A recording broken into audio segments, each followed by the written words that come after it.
اللهم اقرأ الفاتحة.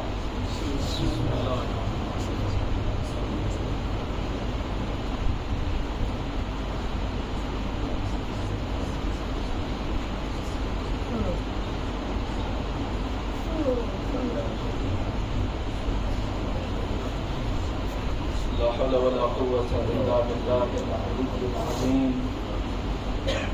أعوذ بالله من الشيطان اللعين الرجيم. بسم الله الرحمن الرحيم.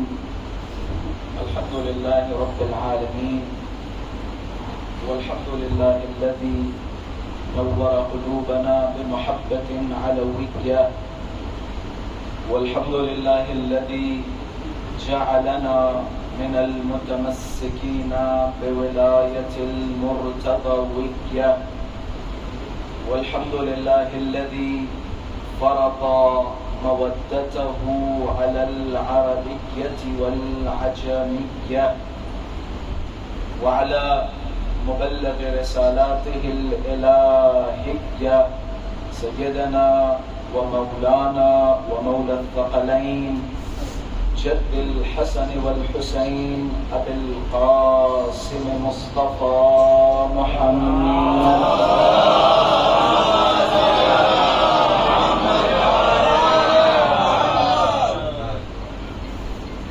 اللهم صل وسلم وزد وبارك على صاحب الدعوة النبوية والصولة الحيدرية والعصمة الفاطمية والحلم الحسنية والشجاعة الحسينية والعبادة السجادية والمعاصر الباقرية والآثار الجعفرية والعلوم الكاظمية والحجج الرضوية والجود التقوية والنقابة النقاوية والهيبة العسكرية والغيبة الإلهية الحجة القائمية.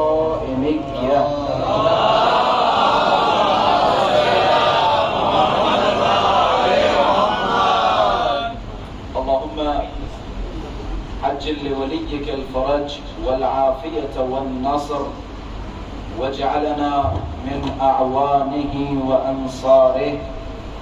أما بعد، فقد قال الله تبارك وتعالى في محكم كتابه ومتقن خطابه. بسم الله الرحمن الرحيم. ويقول الذين كفروا لست مرسلا قل كفى بالله شهيدا بيني وبينكم ومن عنده علم الكتاب. صدق الله العلي العظيم. صلى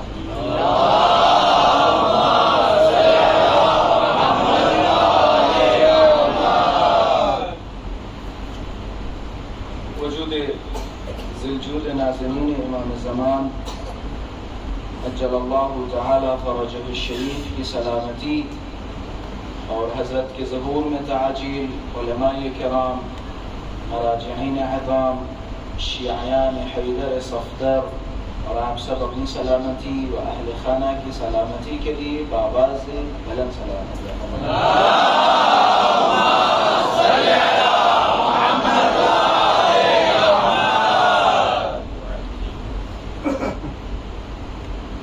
عزیزان محترم، ایام عزائی و حسینی ہیں، 40 بھی نزدیک ہے۔ خوش قسمت ہیں وہ افراد جو فی الحال راہ کربلا میں ہیں یا کربلا یہ محلہ میں موجود ہیں۔ ہم دعا کریں کہ پروردگار سال آئندہ یا ہم اس دن راہ کربلا میں ہوں یا کربلا یہ محلہ کی سرزمین میں۔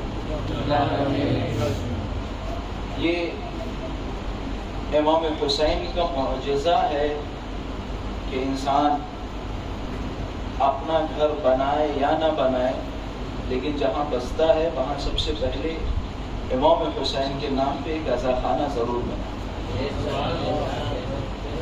وہ چیز مجھے یہاں محسوس ہو رہی ہے، اور الحمدللہ دنیا کے مختلف کونوں میں جا کے یہ چیز محسوس ہوتی ہے۔ میں نے یو کے میں ایک دو چھوٹے شہر ایسے بھی دیکھے، چھوٹے چھوٹے گاؤں جیسے کہہ سکتے ہیں آپ، جہاں مثال کے طور پہ شیعوں کی تعداد صرف 3 یا 4 گھر ہیں، لیکن وہاں بھی انہوں نے اپنا عزاخانہ بنا رکھا ہے، فون کر کر کے مومنین کو بلاتے مجلس میں شرکت کے لیے۔ تو یہ امام حسین کا معجزہ ہے، اور جیسا کہ رسول اللہ نے فرمایا بے شک مومنین کے دلوں میں سب کے لیے محبت ہے، رسول اعظم کے لیے محبت، امیر المومنین کے لیے محبت، سب کے لیے محبت ہے، لیکن ان للحسین لمحبت مکنون فی قلوب المؤمنین، سب کے لیے محبت ہے، لیکن حسین ابن علی کے لیے مومنین کے دلوں میں ایک خاص محبت ہے، ایک خاص محبت ہے۔ اب ظاہر سی بات ہے، میں اس خاص محبت کو ایکسپلین نہیں کر سکتا، میں نہیں سمجھا سکتا یہ خاص محبت کیسی ہے، پر اتنا ضرور بتا سکتا ہوں کہ دنیا میں کچھ ایسی چیزیں ہیں کہ جنہیں ایکسپلین نہیں کیا جاتا، بلکہ آپ خود اس میدان میں اتریں، آپ خود اس چیز کو محسوس کریں۔ فار ایگزامپل آپ سے میں پوچھوں جناب والا کالا رنگ کیسا ہوتا ہے، کوئی ہے عقل مند جو مجھے بتا دے کالا رنگ کیسا ہوتا ہے باتوں کے ذریعے؟ کوئی بتا سکتا ہے کالا رنگ کیسا ہوتا ہے؟ کالا رنگ کیسا؟ کالا کالا ہوتا ہے۔ میں کہوں بھائی کالا کیا ہوتا ہے؟ کالا کالا ہی ہوتا ہے۔ پر ایک جواب ہے کالے رنگ کو سمجھانے کا، وہ کیا ہے؟ اسے کہتے ہیں کالا رنگ، اس کے علاوہ کوئی اور جواب نہیں ہے۔ مثال کے طور پہ میں پوچھوں مٹھائی کا مزہ کیسا ہے؟ میٹھا ہے۔ میٹھے کا مزہ کیسا ہے؟ میٹھا ہے۔ نہیں سمجھا سکتا، ایک ہی راستہ ہے سمجھانے کا، مٹھائی کی ایک پیس لو اور اس کے منہ میں رکھ دو کہ دیکھو بھیا مٹھائی کا مزہ ایسا ہے۔ اسی طرح یہ جو رسول اللہ نے فرمایا امام حسین کے لیے مومنین کے دلوں میں ایک خاص محبت، میرے خیال سے اس خاص محبت کو کوئی سمجھا نہیں سکتا، سمجھانے کا راستہ صرف ایک ہے کہ حسین ابن علی کے دسترخوان پہ آؤ، حسین سے محبت کرو، خود سمجھ جاؤ۔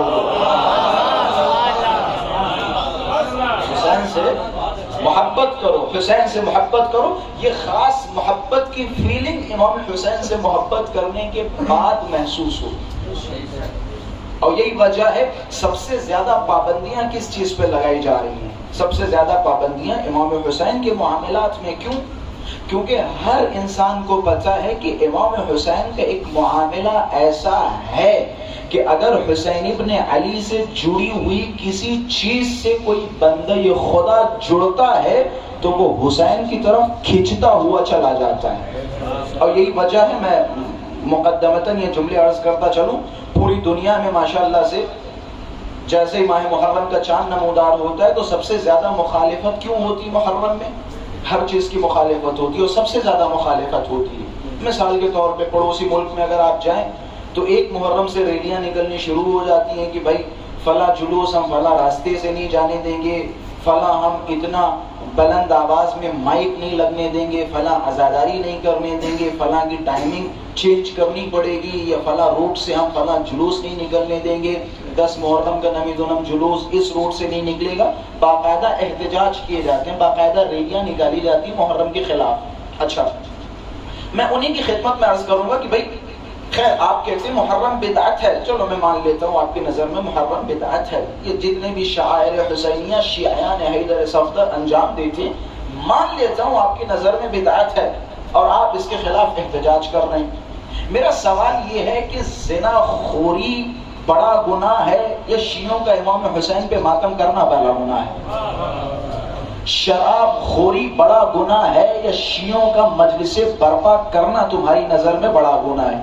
اب اگر آپ کہتے ہیں کہ شراب خوری بڑا گناہ ہے، زنا کرنا بڑا گناہ ہے، سنیما ہال کا کھلنا بڑا گناہ ہے، تو میں آپ سے دست ادب جوڑ کے گزارش کروں گا، جب شہر مدینے میں، وہ شہر مدینہ کے جہاں رسول اللہ نے کہیں نہ کہیں قدم ضرور رکھا ہوگا، جب اسی شہر مدینہ میں کوئی سنیما ہال کھلتا ہے، پھر آپ کیوں احتجاج نہیں کرتے؟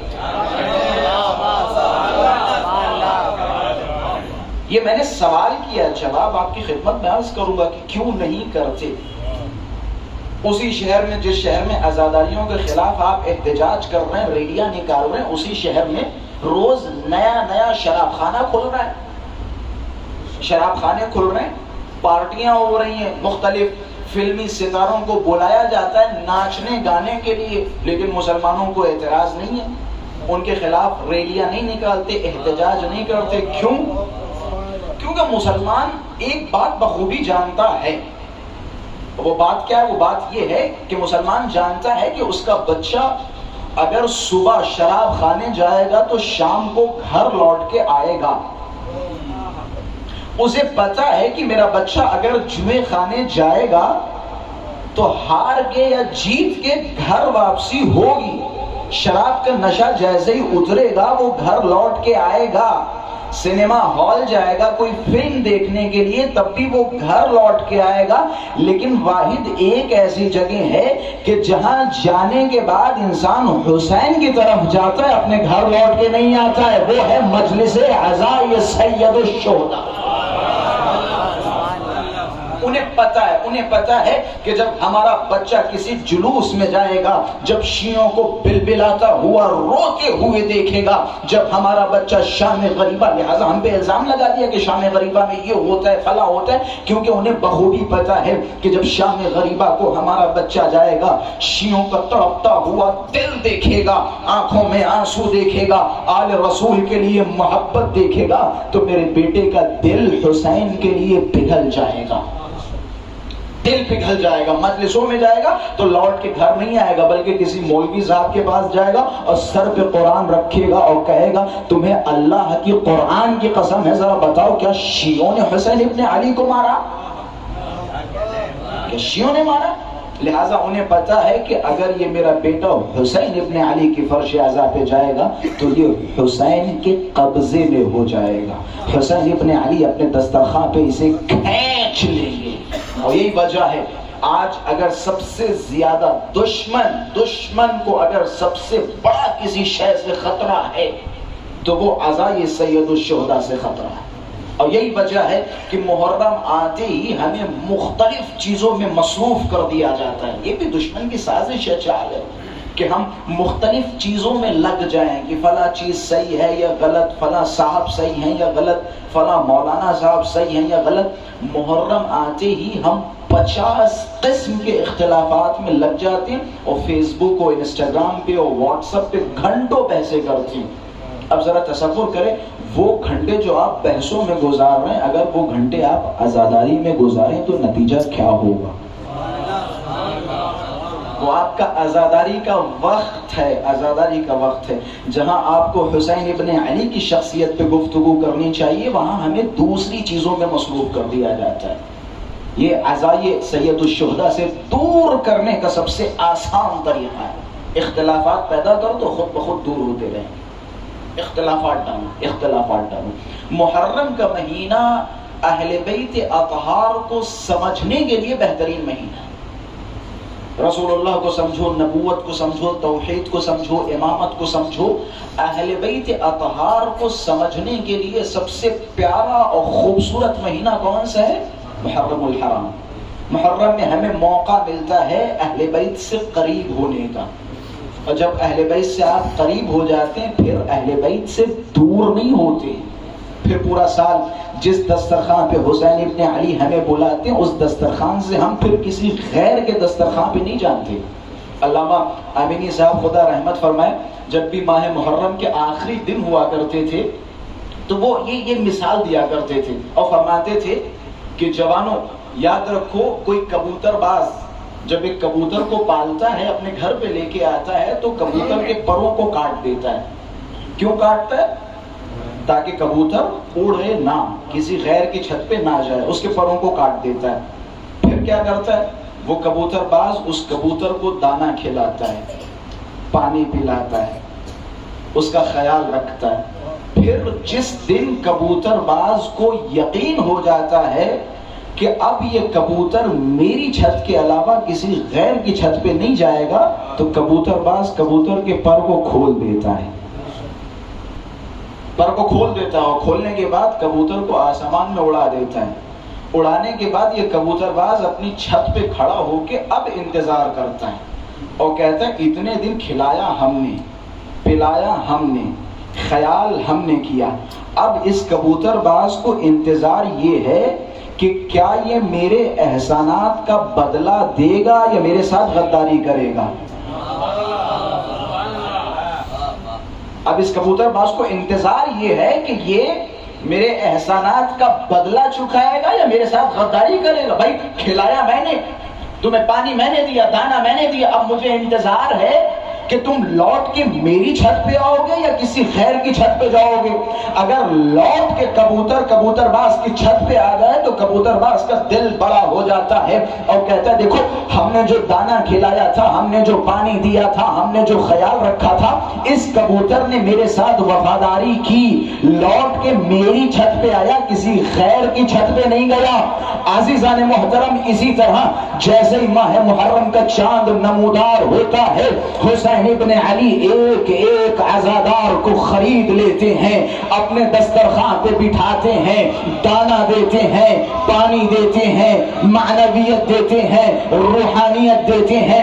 اب جب یہ سوگ کے دن تمام ہوتے ہیں، حسین ابن علی انتظار کرتے ہیں کہ اب تک کھلایا ہم نے، دانا ہم نے دیا، توفیقات ہم نے دی، روحانیت ہم نے دی، معنویت ہم نے دی، اب حسین کو انتظار یہ ہے کہ لوٹ کے حسین کے دروازے پہ آؤ گے یا کسی خیر کے دروازے پہ جاؤ گے۔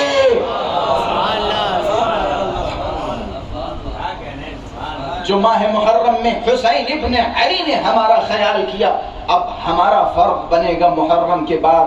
جس دسترخوان پہ امام حسین نے ہمیں نعمتوں سے نوازا، ہم اسی دسترخوان پہ پورے سال بیٹھیں گے یا محرم کے بعد ایرے غیروں کے دسترخوان پہ جائیں گے؟ یہ حسین ابن علی ہمارا انتظار کریں گے، حسین ابن علی کو ہم سے توقع ہوگی۔ یہاں مطلب صرف غیروں کی چھت پہ بیٹھنا نہیں ہے، مطلب صرف یہاں کبوتر بازی اور کبوتر نہیں ہے، مطلب یہ ہے کہ جس طرح سے ماہ محرم میں تم نے ہر شے سے پرہیز کیا، کیا محرم کے بعد بھی تم پرہیز کرو گے؟ کیا محرم کے بعد بھی تم امام حسین کی یاد کو یاد رکھو گے؟ یہ امام حسین کو تم سے توقع ہے۔ غیر کے دروازے پہ یاد رکھیں عزیزان محترم، میں ہمیشہ کہتا رہتا ہوں اہل بیت کو ڈیپلی پڑھو، اہل بیت کو ڈیپلی پڑھو۔ یہ ہماری پرابلم ہے، سب سے بڑی پرابلم ہے مسلمانوں کی۔ پتہ ہے مسلمانوں کی سب سے بڑی پرابلم کیا ہے؟ معذرت کے ساتھ، میں نے شروع میں جس آیہ کریمہ کی تلاوت پہ شرف حاصل کیا تھا اس سے آپ کو لگا ہی ہوگا کہ موضوع میرا کچھ اور تھا، لیکن میں نے مقدمے میں پوری مجلس کو ہی، اسی مقدمے کو ہی پوری مجلس کا موضوع بنا لیا ہے۔ فی الحال ارادہ میں نے کر لیا ہے، تو اسی کو جس موضوع کی میں نے شروعات کی اسی پہ ختم کروں گا انشاءاللہ۔ وہ آیت جو ہے وہ انشاءاللہ کہیں اور بیان ہو جائے گی۔ ایک صلوات پڑھیں اور تھوڑا تھوڑا آگے آ جائیں، پیچھے تکلیف ہو رہی ہے۔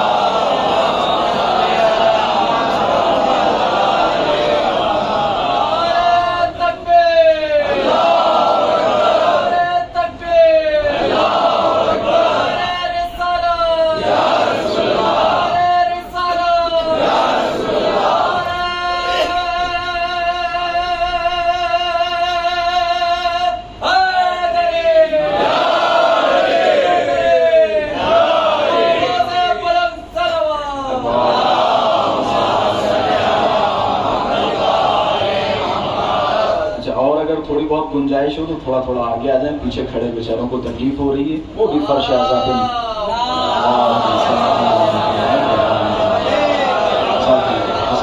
سلامت رہیں، جزاک اللہ۔ ایک صلوات پڑھیں آپ سب اپنی سلامتی کے لیے۔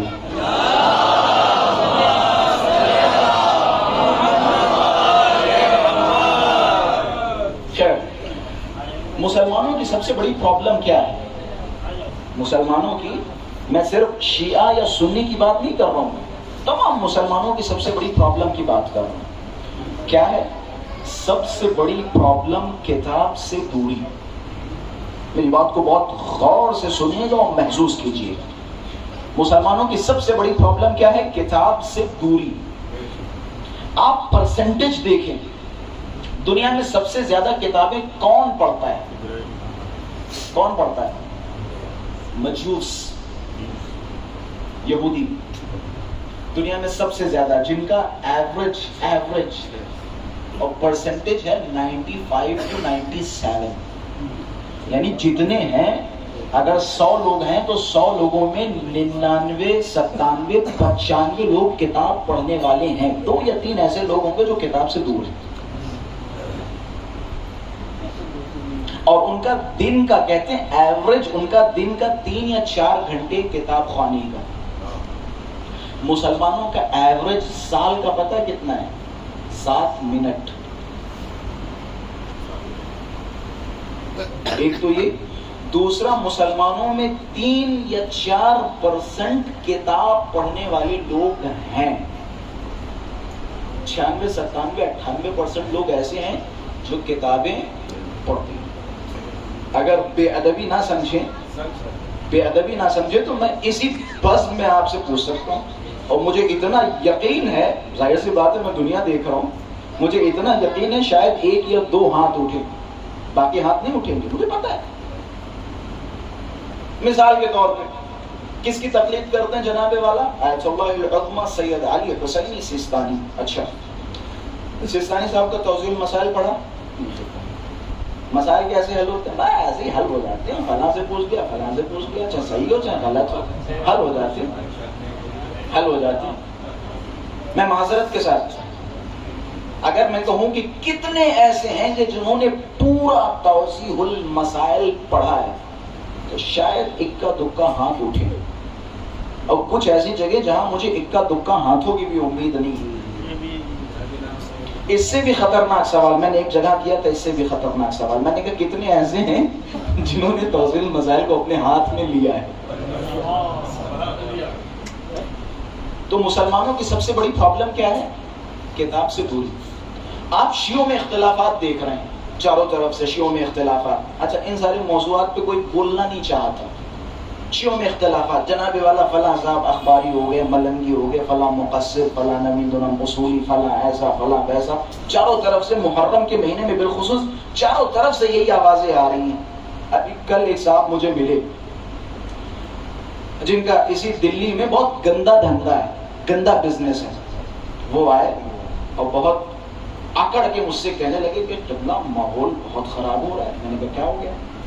کہ قبلہ ملنگیوں نے جینا حرام کر رکھا ہے، اتنی گالیاں دے رہے ہیں، ان کے لیے کچھ کرنا چاہیے. میں نے کہا کیا کریں؟ کہ قبلہ ان کا تو صحیح سے علاج ہونا چاہیے. میں نے کہا علاج کیسے کریں؟ کہ بتایا جائے، لوگوں کو بیدار کیا جائے، ہماری نسلیں خراب ہو رہی ہیں. میں نے ان کے اوپر ہاتھ رکھا، بہت اچھی دوستی ہے ان سے، میں نے ان کے اوپر ہاتھ رکھا. میں نے کہا آپ کو خدا کی قسم ہے مجھے بتائیں، اس سال میں آپ نے نمازیں کتنی پڑھی؟ پورے سال میں آپ نے نماز کتنی پڑھی؟ میرے سوال پہ وہ ہنس رہے تھے. اور مجھے اتنا یقین ہے کہ اس بندے کو وضو کرنی نہیں آتی تھی، صحیح وضو کرنی نہیں آتی. مطلب تم جو واجبات دین ہیں ان کے بارے میں بالکل نالج نہیں ہے. پڑھے نبی اس چکر میں اس چکر میں اپنے واجبات کا بالکل علم نہیں ہے. لیکن درد مذہب لیے گھوم رہے. پتہ یہ درد مذہب کس لیے؟ کوئی تو ٹاپک ہونی چاہیے نا ٹائم پاس کرنے کے لیے. یہ درد مذہب ہے. اختلافی معاملات میں گھسنے کا بڑا شوق ہے، بالخصوص جوانوں کو. فیس بک پہ دیکھیں ہر کوئی علامہ و آیت اللہ بنا گھومتا ہے. کیوں؟ کیونکہ اکثریت بے عمل ہے. یاد رکھیں میری بات کو، اکثریت بے عمل ہے. اگر اکثریت با عمل ہوتی تو انہیں پتا ہوتا سد مزاحمت کا ثواب کتنا ہے، اختلافی موضوعات میں نہ گھسنے کا ثواب کتنا ہے، اختلافات سے بچنے کا ثواب کتنا ہے. کیونکہ بے عمل ہے، کوئی کام نہیں ہے، تو لہٰذا اختلافات میں پڑھتے جاؤ. اما اپنا اصول دین ٹھیک کرو، اصول دین ٹھیک کرو. لوگ ایسے ہیں کہ اللہ کو ایک بھی مانتے ہیں تو زیغم غربی کے کہنے پہ یا فلاں صاحب کے کہنے پہ، اپنی عقل کے ذریعے اللہ کے ایک ہونے کو نہیں ثابت کر پا رہے ہو، مسلمان اپنے آپ کو کہلوا رہے ہو۔ یہ جو پوری دنیا میں آپ مسلمانوں کی ذلت دیکھ رہے ہیں چاروں طرف سے، ذلیل ہو رہے ہیں۔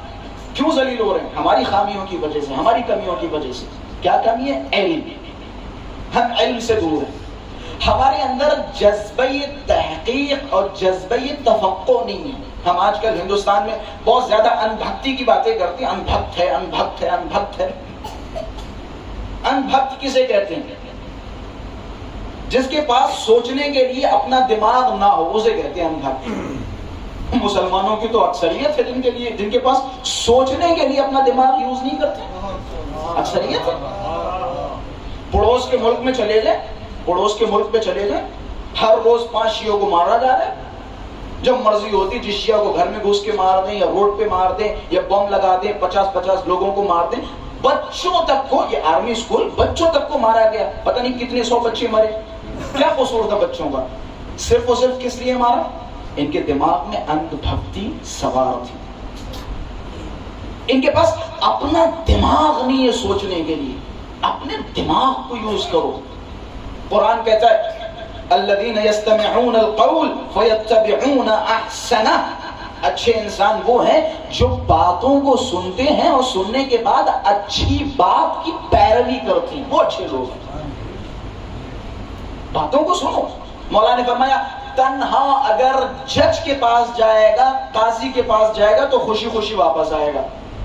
میری ضامن بھائی کی لڑائی ہو جائے بالکل، حالانکہ محبت ہے، لڑائی ہوگی نہیں، ہو جائے، میں چلا جاؤں جج کے پاس، ضامن بھائی استخارہ دیکھتے رہیں، جائیں یا نہ جائیں، میں پہنچ جاؤں اور یہ صاحب پہنچ نہ پائیں، جج کس کے حق میں فیصلہ دے گا؟ کیوں؟ مولا کا فرمان ہے تنہا اگر قاضی کے پاس جائے گا تو خوشی خوشی واپس آئے گا، کیونکہ میں پہنچ جاؤں، میں نے اپنا مدعا پیش کر دیا۔ آپ جب نہیں پہنچیں گے تو آپ کا مدعا اس کے پاس پہنچے گا نہیں، تو لہٰذا آپ ہی کو سچ اور حق سمجھا جائے گا۔ ہم صرف اور صرف ایک طرف کی باتوں کو دیکھتے ہیں اور سنتے ہیں، دوسری طرف کی باتوں سے ہمیں کوئی مطلب نہیں۔ مطلب کیا؟ مطلب ہمارے اندر جذبہ تحقیق نہیں ہے، تحقیق کا جذبہ نہیں ہے۔ مولا نے فرمایا یہ جو آخر الزمان ہے، آخر الزمان میں کوئی بھی آئے گا اور آپ کے سر پہ ٹوپی رکھ کے چلا جائے گا، آپ کو پتہ بھی نہیں چلے گا ٹوپی کس کلر کی اور کس وقت رکھی گئی، پتہ بھی نہیں چلے گا، پتہ بھی نہیں چلے گا۔ اما جس بچے کو مثال کے طور پہ وضو اور نماز کے قاعدے اور طریقے نہ آتے ہوں، مثال کے طور پہ، جو ظاہر سی بات ہے جب شریعت کے چھوٹے چھوٹے مسائل میں وہ کنفیوز ہے تو بڑے بڑے اختلافی مسائل میں جب مرضی ہوگی ٹوپی رکھ کے چلے گا، پتہ بھی نہیں چلے گا، پتہ بھی نہیں چلے گا۔ وہ کہتے ہیں نا بھیڑی کا گرن، بھیڑ کا کیا ہوتا ہے؟ بھیڑوں کو کبھی ایکسیڈنٹ آپ نے دیکھا ہے؟ ماشاءاللہ سے صاحبان نے تجربہ تشریف فرما، بھیڑ کا ایکسیڈنٹ کبھی دیکھیے۔ جب ایکسیڈنٹ ہوتا ہے تو ایک بھیڑ نہیں مرتی ہے، بہت مرتی ہیں۔ کیوں مرتی ہیں؟ کیونکہ بھیڑ تو دیکھیے گا آپ اپنا سر اس کے پیچھے لگا کے ایسے چلتے رہتے ہیں، مطلب اپنی آنکھوں کو یوز نہیں کرتے۔ ہوتا ہے کیا ہے؟ تم مرو کہ ہم بھی مریں گے، تم بچو کہ ہم بھی بچیں گے، یہ حال ہے۔ تو یہ چیز نہیں ہونی چاہیے۔ کم سے کم اپنے دین کو سمجھنے کے لیے یہ قرآن کس کے لیے؟ قرآن کس کے لیے؟ قرآن ہمارے اور آپ کے لیے نا۔ قرآن کس لیے؟ آپ کو جہیز میں دینے کے لیے قرآن نازل ہوئی ہے؟ قرآن جہیز میں دینے کے لیے اور قرآن اپنی طاق میں رکھنے کے لیے نازل ہوئی ہے؟ افسوس کی بات یہ ہے کہ قرآن نازل کب ہوئی؟ 1400 سال پہلے۔ قرآن کا اردو اور فارسی اور عربی اور انگلش میں ٹرانسلیٹ کب ہوا؟ ابھی 200-250 سال پہلے۔ مطلب 1000 سال ہم جیسے عجم یا انگلش والے یا اردو والے یا فارسی والے بغیر ترجمے کے پڑھے تھے، بغیر ترجمے کے پڑھے تھے۔ مطلب جس قرآن کو خدا نے ہدایت کے لیے نازل کیا، اسی قرآن کا ہدایت کے لیے سب سے کم یوز ہو رہا ہے، ہر چیز کا یوز ہو رہا ہے۔ زیغم غربی ہمیں سدھار دیں گے، زیغم غربی خود گمراہ آدمی، وہ آپ کو کیا سدھارے گا؟ میں خود ایک گمراہ آدمی مثال کے طور پہ، میں خود ایک گمراہ آدمی ہوں، مجھ سے آپ سدھریں گے تو میں جیسا ہوں ویسا ہی آپ کو بنا دوں گا. آپ کو اپنے آپ کو سدھارنا ہے تو قرآن و اہل بیت سے سدھارو. ہم مثال کے طور پہ آپ میری باتیں کیوں سن رہے ہیں؟ میری باتوں، بے شک اس کا مطلب یہ نہیں ہے کہ آپ کسی کی باتوں کو نہ سنیں، نہیں پڑھیں، لیکن میری بات کو جب پڑھنے کے بعد میری باتوں کو سنیں گے تو اگر میری باتیں صحیح ہوں گی تو آپ اس کی تائید کریں گے، غلط ہوں گی تو آپ خود مجھ سے بحث کریں گے، بحث کرنے کے بعد ایک نتیجہ نکلے گا. یہ مقصد ہے. تقلید فروع دین میں ہے، مسائل میں تقلید ہے، لیکن مثال کے طور پہ اللہ ایک ہے. کیا سستانی صاحب نے بتایا اس وجہ سے اللہ ایک ہے؟ نہیں. قیامت ہونی ہے، سستانی صاحب نے بتایا اس لیے قیامت ہونی نہیں. یہ سارے معاملات وہ ہیں کہ جن تک اپنی عقل کے ذریعے پہنچنا واجب و لازم ہے. وہ کون سے معاملات ہیں؟ اصول دین. ٹھیک ہے، آپ فروع دین میں ایک مجتہد کو فالو کریں، تقلید کریں. روزہ کیسے رکھیں، نماز میں کیا کریں، وضو کیسے کریں، خمس کیسے نکالیں، زکوٰۃ کیسے دیں، حج کیسے نکالیں، یہ فروعات دین ہے. لیکن اصول دین میں ہم کیا کریں گے؟ اپنی عقل کو تو لگانا پڑے گا نا. اپنی عقل کو لگائے بغیر آپ نہ توحید سمجھ سکتے ہیں، نہ عدل الہی سمجھ سکتے ہیں، نہ نبوت سمجھ سکتے ہیں، نہ قیامت سمجھ سکتے ہیں، نہ امامت سمجھ سکتے ہیں اپنی عقل کے بغیر. یہ وہ چیزیں ہیں کہ جہاں آپ کو اپنی عقل کا یوز کرنا ضروری ہے. اچھا، عقل تب یوز کریں گے جب تھوڑا بہت اس عقل کو یوز کرنے کے لیے اس عقل میں ذخیرہ ہو. جب کوئی ذخیرہ ہی نہیں ہوگا تو یوز کیا کریں گے؟ جب کچھ ہے نہیں، سادہ کاغذ ہے. بہت سارے لوگ ایسے ہیں جن کا دماغ سادہ کاغذ ہے، یقین کریں سادہ کاغذ ہے، کیونکہ انہوں نے کچھ پڑھا ہی نہیں ہے. آپ لوگوں کی باتوں سے آخر الزمان میں اختلافات کی وجہ کیا ہے؟ اتنے اختلافات کیوں ہیں؟ ایسا نہیں کہ صرف شیعوں میں اختلافات، ہر جگہ. آپ برادران اہل تسنن میں جائیں، اختلاف ہی اختلاف، ہر جگہ اختلافات ہیں. کیوں اختلافات ہیں؟ کیونکہ لوگوں کا کتاب و سنت کی طرف رجحان کم ہے. مثال کے طور پہ میری بات، وہ کہتے ہیں نا قبلہ ہم آپ کے بہت بڑے فین ہیں، بہت سنتے ہیں آپ کو، ہر چیز آپ کی سنتے رہتے ہیں، ہر مجلس آپ کی فالو کرتے رہتے ہیں. ٹھیک ہے، فالو کریں، مجلسیں سنیں، لیکن صحیح و غلط کا فیصلہ کرنے کے لیے آپ کے پاس کتابی علم ہونا چاہیے، آپ کے پاس نالج ہونا چاہیے. مولا نے فرمایا من دخل فی هذا الدین بالرجال. آپ کو پتہ آخر الزمان یعنی کا آخر الزمان میں مولا فرماتے ہیں کوئی بھی اپنا دین بچا نہیں پائے گا سوائے اس کے کہ جس کے پاس دین میں تفقہ کا جذبہ ہوگا، تحقیق کا جذبہ ہوگا. تحقیق کا جذبہ نہیں ہوگا تو کوئی بھی آئے گا جو کہہ کے چلا جائے گا آپ مان لیں گے. مولا فرماتے ہیں من دخل فی هذا الدین بالرجال اخرجہ الرجال کما دخلوہ فیہ. جو بھی اس دین میں لوگوں کے ذریعے داخل ہوگا، لوگ ہی اس دین سے اسے نکال دیں گے جس طرح لوگ اسے دین میں داخل کریں گے. وَمَن دَخَلَ فِي هَذَا الدِّينِ بِالْكِتَابِ وَالسُّنَّةِ. لیکن جو بھی اس دین میں کتاب اور سنت کی روشنی میں داخل ہوگا، زَالَتِ الْجِبَالُ قَبْلَ أَن يَزُولَ. پہاڑ اپنی جگہ سے ہل جائے گا لیکن اس کا ایمان اپنی جگہ سے نہیں ہلے گا. اس کا ایمان اپنی جگہ سے نہیں ہلے گا. تحقیق کریں، جذبہ تفکر رکھیں، جذبہ تحقیق رکھیں. مومن اتنا آسان نہیں ہے، بڑی آسانی سے کہتے فلاں صاحب مومنین. مومنین کا مجمع ہے، مومنین کے صفات بھی تو دیکھو. مومنین کا ایمان تھالی کا بیگن نہیں ہوتا ہے. مومن کا ایمان تھالی کا بیگن نہیں ہوتا، اس طرف کرو تو بیگن اس طرف، اس طرف کرو تو بیگن اس طرف. حاضر ہو؟ ایک صلوات پڑھو محمد والے.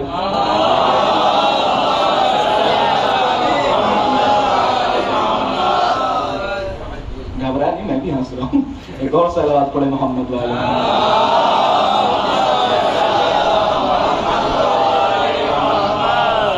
مومن کا ایمان اتنا کمزور نہیں ہوتا ہے. اچھا ہوتا کیا؟ مومن کا ایمان آپ کو دکھائیں.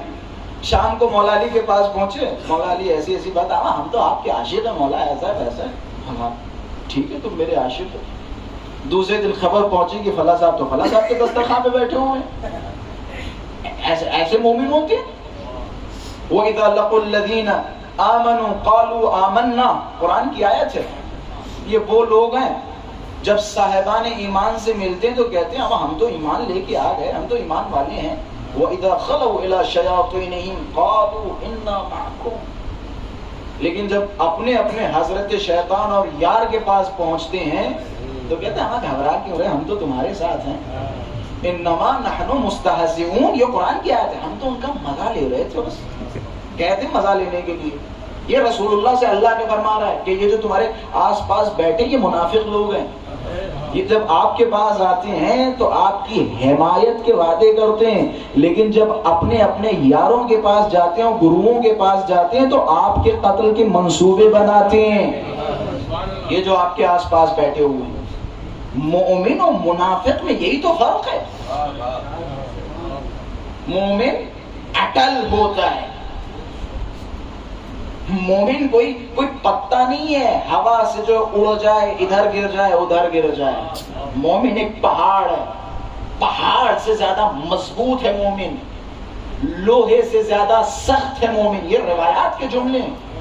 مولا فرماتے ان المؤمن اشد من زبر الحدید، مومن لوہے سے زیادہ سخت ہوتا ہے. ان الحدید اذا دخل النار لان، کہ لوہا جب آگ میں جاتا ہے تو اپنا آکار بدل دیتا ہے. اللہ اکبر، سبحان اللہ. ان المؤمن، لیکن مومن اذا قتل ثم نشر ثم قتل ثم نشر لم يتغیر قلبه، کہ مومن کا ایمان پہاڑ سے زیادہ، لوہے سے زیادہ سخت ہوتا ہے. لوہا جب آگ میں جاتا ہے تو اپنا آکار بدل دیتا ہے، لیکن مومن کو اگر تم مار ڈالو پھر سے زندہ کرو، پھر سے مار ڈالو پھر سے زندہ کرو، مومن کے ایمان میں کوئی تبدیلی نہیں آتی، کوئی تبدیلی نہیں آتی. شام والے نے عمار کو بلایا کہ عمار اتنے پیسے دیں گے، کس لیے؟ علی کو چھوڑ دو. اچھا، علی کو چھوڑنے کے اتنے پیسے؟ یہ ایمان ہے مومن کا، اتنے پیسے علی کو چھوڑنے کے. اب ایک طرح سے کوئی بھی ہوتا پہلے پیسوں کی طرف دیکھتا، پھر مولا علی کا تصور کرتا، پھر پیسوں کی طرف دیکھتا، پھر مولا علی کا تصور کرتا. اتنے پیسے، چلو ٹھیک ہے وقتی طور پہ کہہ دیتا ہوں علی کو چھوڑتا ہوں، پیسے مل جائیں گے مزے کروں گا. دل میں تو علی ہے، لیکن وہ دولت جو علی کو بیچنے کے نام پہ حاصل ہو، اس دولت پہ لعنت ہے.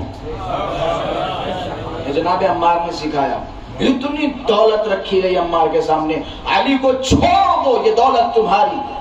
جناب عمار نے اس دولت کی طرف آنکھ نہیں اٹھائی کہ خاک ہو تیری اس دولت پہ، کہ عمار ہم تجھے مار دیں گے. کہ مار دو کہ سنو، تو مجھے مار دو، جلا دو، راکھ کو ہواؤں میں اڑا دو، پھر سے راکھ جمع کرو، پھر سے زندہ کرو، پھر سے مارو، پھر سے جلاؤ، پھر راکھ کو اڑا دو، کہ 70 مرتبہ میرے ساتھ یہ کام کرو. پھر عمار کو کھڑا کر کے پوچھو عمار تمہاری طرف ہو یا علی کی طرف؟ تو عمار کی زبان سے علی کے سوا کسی خیر کا نام نہیں آئے گا.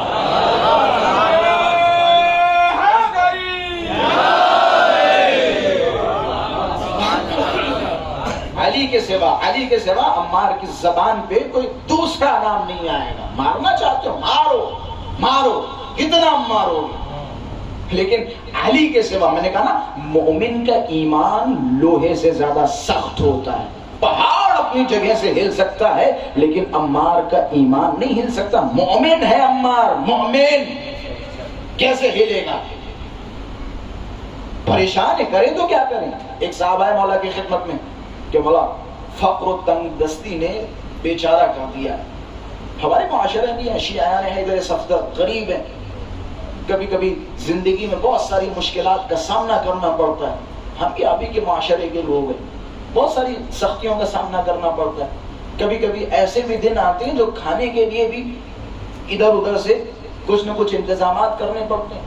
فقر کی کوئی حد نہیں ہے، کوئی لمٹ نہیں ہے، لیکن اگر آپ کے دل میں عشق علی ہے، عشق آل محمد ہے، تو ان جملوں کو محسوس کر کے اپنے فقر پہ لعنت بھیجو. فقر تمہارا کچھ نہیں بگاڑ سکتا, کچھ نہیں بگاڑ سکتا. مولا کی خدمت میں ایک صاحب ہے, مولا فقیر ہوں, مولا مجھ سے برداشت نہیں ہوتا یہ فقر. مولا کچھ کیجئے, مولا کچھ دیجئے. مولا نے کہا اچھا تمہیں مال دنیا چاہیے؟ جی مولا. تم اپنے آپ کو فقیر کہہ رہے ہو؟ جی مولا میں فقیر ہوں, میرے پاس کچھ نہیں ہے. کچھ نہیں ہے تمہارے پاس؟ جی مولا کچھ نہیں ہے. کہ اچھا اب اگر ایسی بات ہے تمہارے پاس کچھ نہیں ہے تو ایک وعدہ کر لیتے, ایک وعدہ کر لیتے, ایک معاملہ کر لیتے, ایک سودا کر لیتے. مولا کیسا سودا؟ میرے پاس تو کچھ ہے نہیں. مولا نے کہا ٹھیک ہے, میں تمہیں جتنا سونا ہیرے جواہرات چاہیے میں تمہیں دوں گا, جتنا تمہیں چاہیے. اگر سونے کا پہاڑ چاہیے تو میں تمہیں دے دوں گا, لیکن تمہیں بھی کچھ دینا پڑے گا. مولا میرے پاس کیا ہے؟ کچھ نہیں ہے. کہ اچھا کچھ نہیں ہے تمہارے پاس, اپنے آپ کو فقیر کہہ رہے ہو؟ ٹھیک ہے میں تمہیں ہر طرح کے جواہرات و سونا دوں گا, اپنے دل میں جو میری محبت ہے وہ مجھے دے دو. اپنے دل میں جو علی کی محبت ہے وہ مجھے دے دو, میں تمہیں دنیا کی ہر نعمت دے دوں گا. دے دو محبت. مومن تھا, آنکھوں میں اشک جاری ہوئے کہ مولا میں تو اس چیز کی طرف متوجہ نہیں تھا کہ مولا مجھے آپ کی محبت کے مقابلے میں دنیا کی سلطنت نامنظور ہے. آپ کی محبت کے مقابلے میں کہ مجھے نہیں چاہیے. مولا مسکرائے کہ اس کا مطلب تو یہی ہوا, اس کا مطلب تو یہی ہوا تمہارے پاس جو چیز ہے اس کی قیمت ان تمام چیزوں سے بالا تر ہے. کہ پھر تم اپنے آپ کو فقیر کیوں کہتے ہو؟ فقیر کیوں کہتے ہو جب تمہارے پاس اتنا بڑا خزانہ ہے؟ تو پھر تم فقیر کیسے فقیر؟ مومن ہو, مومن ہو, مشکلات کا سامنا کرنا پڑے گا, مشکلات کا سامنا کرنا پڑے گا. فقیر اس دن ہوگے جس دن تمہارے دل میں علی و آل علی کی محبت کم ہو جائے, اس دن تم فقیر ہوگے. امیر ہو, امیر ہو, شاہ ہو, بادشاہ ہو, ڈرو اس دن سے کہ جس دن ہمارے دلوں سے توفیق محبت حسین چھین لی جائے, اس دن سے ڈرو. مومن کا ایمان اتنا کمزور نہیں ہوتا ہے. جناب حجر ابن عدی مارنے کے لیے لایا گیا. حجر ابن عدی نے فرمایا کہ میری کچھ وصیتیں ہیں. کیا وصیت؟ یہ دیکھیں مومن کا اطمینان. اچھا کربلا کے پورے واقعے کو اٹھا کے دیکھیں تو آپ کو ہر جگہ ایک چیز نظر آئے گی. بوڑھا باپ کہے گا مجھے پہلے مر جانے دو. کیوں؟ کیونکہ جوان بیٹا میری لاش کو دیکھ نہیں پائے گا, یا میں اپنے جوان کو مرتا ہوا نہیں دیکھ پاؤں گا. جناب حر نے کیا فرمایا؟ مجھے پہلے جانے دو, کیونکہ میں اپنے جوان بیٹے کو مرتے ہوئے نہیں دیکھ پاؤں گا. سب کی خواہش یہی تھی. حجر ابن عدی کی پتہ کیا خواہش تھی؟ کہ کیا شرط ہے تمہاری حجر؟ کہ ایک شرط ہے. کیا؟ کہ پہلے میرے دونوں جوان بیٹے کو میرے آنکھوں کے سامنے مارو, پھر مجھے مارنا. یہ کیسی شرط ہے؟ کیا راز ہے؟ کہتے نا یہ عشقی معاملات ہیں, ہر کسی کے سمجھ میں نہیں آتے. یہ عشقی معاملات ہیں کہ پہلے آپ اپنے جوان بیٹوں کو اپنی آنکھوں کے سامنے مرتا ہوا دیکھیں گے کہ ہاں میں مرتا ہوا دیکھوں گا. راز کیا ہے؟ وجہ کیا ہے؟ کہ وجہ ہے, راز ہے. کیا راز ہے؟ کہ مجھے ڈر ہے کہیں تم مجھے پہلے مار دو اور میرے بیٹے میری موت سے گھبرا جائیں اور علی کے راستے کو چھوڑ کے کسی غیر کے راستے پہ چلے جائیں. کہ میں مطمئن ہو کہ مرنا چاہتا ہوں تاکہ روز محشر اپنے مولا سے کہہ سکوں اے میرے مولا میں بھی آپ کی راہ میں شہید ہوا, میرے بچے بھی آپ کی راہ میں شہید ہوئے. پہلے میرے بیٹوں کو مارا. شام والے نے زرار کو بلایا کہ زرار علی نے تمہارے ساتھ دھوکہ کیا ہے. جناب زرار مولا کے عاشق محب کہ زرار علی نے تمہارے ساتھ دھوکہ کیا ہے. جناب زرار کی آنکھوں میں آنسو. کیا معاویہ علی نے میرے ساتھ دھوکہ نہیں کیا؟ کہ ہاں تمہارے ساتھ علی نے دھوکہ کیا ہے, غداری کی. کہ کیسی غداری, کیسا دھوکہ؟ کہ علی کے دونوں بیٹے حسن و حسین زندہ ہیں لیکن تیرے دونوں بیٹے صفین میں مر گئے. علی نے تیرے بیٹوں کو قربان کر دیا, اپنے بیٹوں کو بچا لیا. یہ ظلم علی نے تیرے ساتھ کیا. جناب زرار کی آنکھوں میں آنسو کہ ظلم تو میرے ساتھ کر رہا ہے اپنی باتوں سے. کہ علی نے میرے ساتھ ظلم نہیں کیا, میں نے علی کے ساتھ ظلم کیا. تم نے علی کے ساتھ کیسا ظلم؟ کہ ہاں میں نے علی کے ساتھ ظلم کیا. کہ کیسا ظلم؟ کہ میں زندہ رہا, میرے ہوتے ہوئے علی کے دونوں بیٹے میدان میں گئے. کہ مجھے افسوس اس بات کا ہے میں زندہ رہا, میرے بیٹے تو شہید ہو گئے لیکن میں زندہ ہوں, اس بات کا مجھے افسوس ہے. کاش میں بھی علی پہ قربان ہو چکا ہوتا. تو کیا سمجھ رہا ہے علی نے میرے ساتھ دھوکہ کیا؟ علی نے نہیں ظلم کیا میرے ساتھ, میں نے علی کے ساتھ ظلم کیا. یہ مومن کا ایمان ہے, مومن کا ایمان ہے. مومن کا ایمان پہاڑ جیسا ہوتا ہے. اہل بیت اطہار, یہ جو کربلا میں امام حسین کو 72 ملے, یہ 72 ہم اور آپ جیسے نہیں تھے. ہم اور آپ جیسے نہیں تھے. پتہ کیسے تھے؟ چراغ بجھایا, حسین ابن علی فرما رہے جاؤ میں نے تم سب سے بیعت اٹھا لی, اب آزاد ہو. اس کا مطلب یہ نہیں ہے کہ تم بھاگ جاؤ چلے جاؤ, نہیں. اس کا مطلب یہ تھا, مولا نے فرمایا میں تم سے راضی ہوں, خوشنود ہوں, اگر تم چلے بھی جاؤ تب بھی تمہیں ثواب ملے گا, ثواب ملے گا, اور تمہارے اوپر کوئی بدنامی کا دھبا نہیں لگے گا. تم جا سکتے ہو, جاؤ بسم اللہ, اپنے گھروں کو لوٹ جاؤ. پتہ یہ کل سارے کے سارے مار دیے جائیں گے تو مجھے مرنے دو, تم لوگ جاؤ. چراغ بجھا دیا, آواز دی عباس چراغ جلا دو. ابوالفضل عباس نے چراغ جلایا. حسین ابن علی دیکھ رہے, سارے کے سارے بیٹھے. اچھا یہاں خطبہ ایک اور نقطہ بیان فرماتی, کہتے ہیں حسین ابن علی نے چراغ بجھوا دیا اور فرمایا تھا جس کو جانا ہو چلا جائے. لیکن جب چراغ جلوایا تو کیا فرمایا؟ سبحان اللہ, ما عرفناک حق معرفتک, جو آپ کی حق معرفت ہے خدا کی قسم ہم نے کسی نے نہیں پہچانا. امام حسین نے کیا فرمایا؟ عباس چراغ جلا دو. اس کا مطلب پتہ ہے کیا ہے بھائی؟ حسین تو کہہ چکے ہیں نا جس کو جانا ہو جاؤ, لیکن چراغ جلواتے ہوئے عباس کا نام کیوں لیا؟ اس کی وجہ ہے حسین کو اگر کسی پہ سب سے زیادہ بھروسہ ہے, حسین یہ سمجھ سکتے کوئی جا سکتا ہے لیکن عباس مجھے چھوڑ کے جا نہیں سکتا, عباس مجھے تنہا نہیں چھوڑ سکتا. فنعم الاخ المواصی, کیا بہترین بھائی تھا کربلا میں جو اپنے بھائی کی حفاظت کرتا رہا. کیا بہترین بھائی تھا, کیا بہترین بھائی تھا. امام حسین کا کربلا میں سب سے بڑا سہارا اور سب سے بڑا آسرا اگر کوئی تھا تو وہ تھے ابوالفضل عباس. پتہ کیسا آسرا؟ یہ ایمان کی بات ہے. امام حسین ابوالفضل عباس کو اس وجہ سے نہیں چاہتے تھے کیونکہ یہ میرا بھائی ہے, نہیں. یہاں معاملہ رشتوں کا نہیں ہے, رشتوں کا معاملہ نہیں ہے. اور بھی اماموں کے بیٹے ہیں, کچھ ایسے بیٹے ہیں جو دشمنوں کے ساتھ ان کا اٹھنا بیٹھنا رہا ہے. یہاں معاملہ رشتے کا نہیں ہے, معاملہ معرفت کا ہے. معرفت کا, جس کی جتنی معرفت اس کا اتنا بڑا مقام. ابوالفضل عباس حسین کے لیے آنکھوں کا نور تھے, نور. اپنا بیٹا کربلا میں شہید ہوا,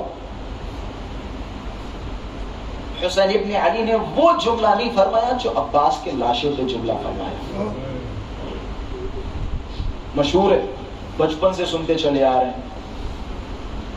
عباس کے گھوڑے سے گرنے کی خبر حسین کے کانوں تک پہنچی تو کیا فرمایا؟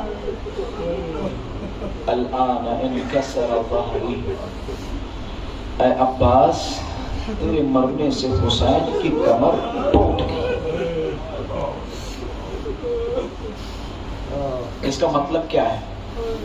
خطبہ جب اس جملے کو پڑھتے ہیں مع الاسف الشدید تو وہ اپنے کمر پہ ہاتھ رکھ لیتے ہیں کہ حسین جب عباس کی طرف گئے تو اپنی کمر پہ ہاتھ رکھ لیا، کمر جھک چکی تھی۔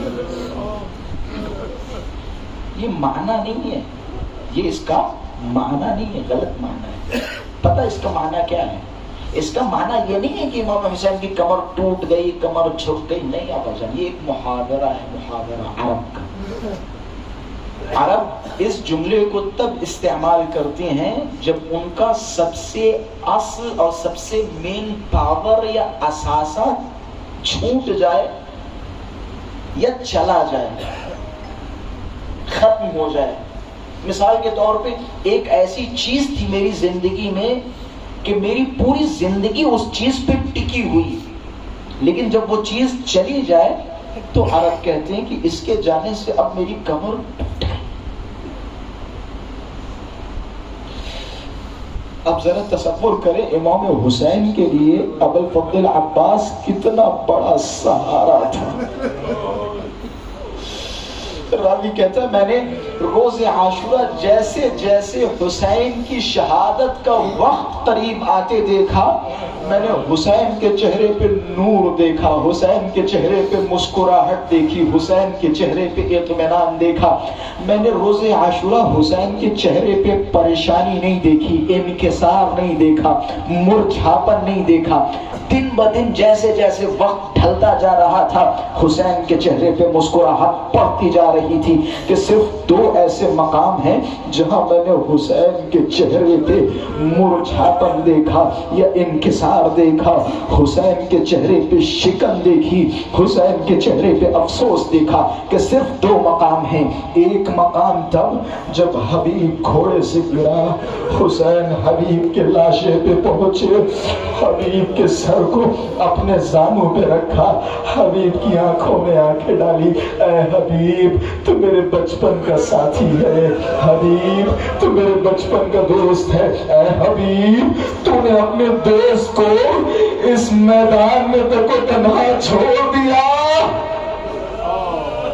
کہ یہ ایک مقام ہے جہاں حسین کے چہرے پہ پریشانی دیکھی، اکبر کے مرنے پہ حسین کے چہرے پہ پریشانی نہیں دیکھی، قاسم کے ٹکڑوں پہ حسین کے چہرے پہ پریشانی نہیں دیکھی۔ صرف دو مقام، ایک مقام جب حبیب گھوڑے سے گرے اور دوسرا مقام جب حسین کے کانوں میں ایک آواز آئی، اے میرے آقا حسین، عباس کا آخری سلام قبول ہو۔ اللہ اکبر، اللہ اکبر۔ اب جیسے ہی عباس کے پاس پہنچے، روایت کے جملے ہیں حسین عباس سے باتیں نہیں کر رہے، صرف عباس کے چہرے کی طرف دیکھ رہے ہیں، عباس کے چہرے کی طرف دیکھتے جاتے ہیں، روتے جاتے ہیں، دیکھتے جاتے ہیں، روتے جاتے ہیں۔ اے عباس تم نے مجھے کبھی بھیا نہیں کہا، عباس مجھے بھیا کہہ کے بلاؤ۔ ابوالفضل عباس فرماتے ہیں اے میرے بھیا حسین، میری ایک آنکھ میں خون ہے، ایک آنکھ میں تیر ہے، میں چاہتا ہوں آپ کے رخ انور کا دیدار کر سکوں۔ حسین نے آنکھ سے تیر کو نکالا، دوسری آنکھ سے خون کو پہنچا۔ اب عزیزان محترم غور کریں عباس ابن علی کی محبت حسین کے لیے، حسین کے بچوں کے لیے۔ مقتل کے جملے ہیں ابوالفضل عباس نے جب وصیتیں کرنا شروع کی نا، بس آخری روایت کے الفاظ دل کھول کے مولا کو بوسہ دے لے۔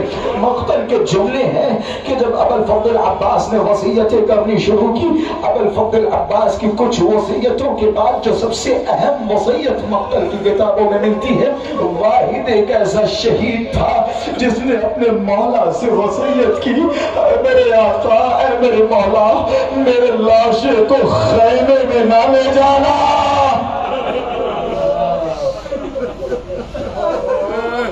میرے لاشے کو خیمے میں نہ لے جانا، حسین نے علم کو ہاتھ میں لیا، خیمے کی طرف بڑھے۔ اب ننھے سے بچے کہ جن کی سردار سکینہ بنت الحسین ہے، بچوں کے ہاتھوں میں کوزے تقسیم کر رہی ہیں، ابھی میرے چچا پانی لے کے آئے گا۔ اور جیسے ہی علم کو دیکھا، سکینہ کے چہرے پہ مسکراہٹ، ارے دیکھو دیکھو میرا چچا پانی لے کے آ رہا ہے۔ لیکن جیسے جیسے یہ علم نزدیک آتا گیا، اب جب سکینہ کی نظر اپنے بابا پہ پڑی، اے بچوں کوزوں کو پھینک دو، اور میرا چچا دریا کے کنارے مارا گیا۔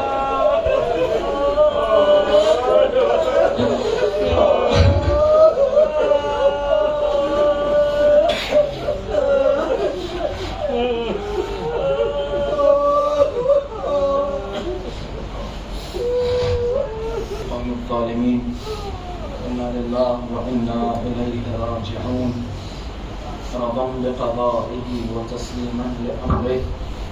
پروردگار ہماری مختصر عبادت کو قبول فرما۔